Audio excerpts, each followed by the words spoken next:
Hi there, this is an advanced level trap. It's called Nunn of That, and it's taken from the game Garry Kasparov against Nunn Brussels 1986. It's in what I guess is classed as a fianchetto variation of the Gruenfeld. White opens d4, and after knight f6, c4, g6, white plays knight f3, bishop g7, and white goes for the fianchetto variation with g3.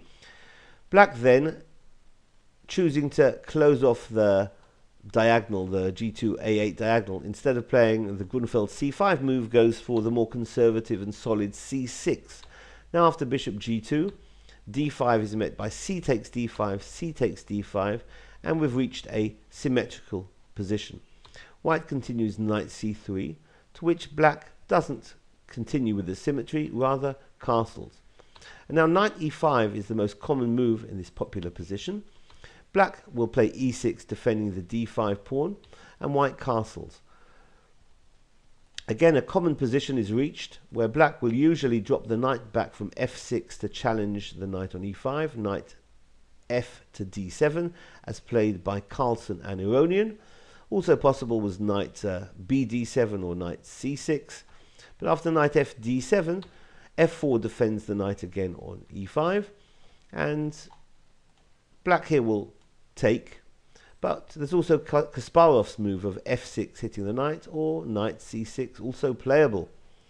But after knight takes on e5 and f takes on e5, black plays knight c6, and white could play bishop e3 supporting d4, maybe slipping the bishop back to the hole on f2, but also good is the more direct and assertive e4 immediately, since after d takes on e4, now bishop e3 supports the pawn on d4 which was being hit, and only later white will focus attention on reclaiming back the pawn on e4. Black can defend it temporarily with f5, but white can take en passant. E takes on f6 can be met equally by bishop takes on f6 or rook takes on f6. We're looking at rook takes f6, and now knight takes on e4. White gets the pawn back, hitting the rook and forcing a trade of rooks.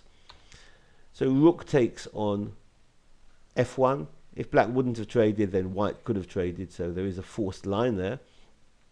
After rook takes on f1, queen takes on f1, softens up the pawn on d4, and this is where black went wrong. He could have continued with bishop takes on d4, because after bishop takes on d4, knight takes on d4, rook d1, pinning the knight, could be met with e5 with a very playable position. Instead, Nunn went wrong with the move knight takes on d4. Common type of mistake to try and not swap off that very important Gruenfeld bishop. So knight takes on d4 is in fact losing, because now rook d1, defended by e5, but the move knight g5 ensures that white is winning in all variations. White is threatening to invade along the diagonal, a2 g8 diagonal, with either the queen, in some variations coming to c4, or some variations the bishop coming to d5. The queen is also targeting f7. If queen d7 to defend, then white will be winning with queen c4. And if queen to, let's just get this in, queen to e7, removing the pin on the knight against the queen, then we'll have bishop d5 will be winning, because if the knight drops back to interpose, then we have another lovely shot, queen h3. Not only hits the knight, but also hits h7. That's going to be winning for white. And if instead black chose to interpose with the bishop to e6, then a lovely win by white as well. Rook takes on d4 is going to be winning.